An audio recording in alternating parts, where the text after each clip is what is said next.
രാജ്യത്തെ ഏറ്റവും മൂല്യമുള്ള ബ്രാൻഡ് എന്ന പദവി തുടർച്ചയായ 15ാം വർഷവും നിലനിർത്തി ടാറ്റ ഗ്രൂപ്പ്.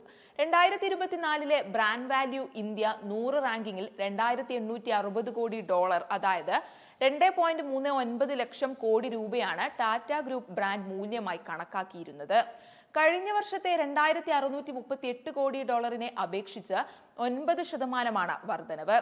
തുടർച്ചയായ 15ാം വർഷമാണ് ടാറ്റ ബ്രാൻഡ് ഫിനാൻസിന്റെ പട്ടികയിൽ ഒന്നാമതെത്തുന്നത്. ടാറ്റ ഗ്രൂപ്പ് ബ്രാൻഡ് മൂല്യത്തിൽ $3000 കോടി അടുത്തെത്തിയിട്ടുണ്ട്. ഇന്ത്യയിൽ ഒരു ബ്രാൻഡ് ആദ്യമായാണ് ഈ നിലവാരത്തിലേക്ക് എത്തുന്നതെന്നും റിപ്പോർട്ടുകൾ പറയുന്നു. പ്രമുഖ IT കമ്പനിയായ ഇൻഫോസിസ് ആണ് രണ്ടാമത്.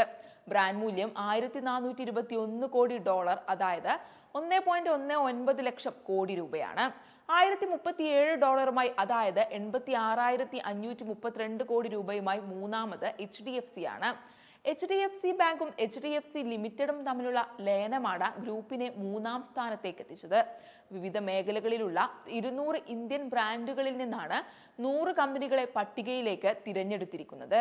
LIC $1,006 കോടി, റിലയൻസ് ഗ്രൂപ്പ് $837.5 കോടി, SBI ഗ്രൂപ്പ് $820 കോടി, എയർടെൽ $767.8 കോടി, HCL ടെക് $757 കോടി, L&T ഗ്രൂപ്പ് $719 കോടി, മഹീന്ദ്ര ഗ്രൂപ്പ് $656.8 കോടി എന്നിവയാണ് ആദ്യ 10ലുള്ള മറ്റ് ബ്രാൻഡുകൾ.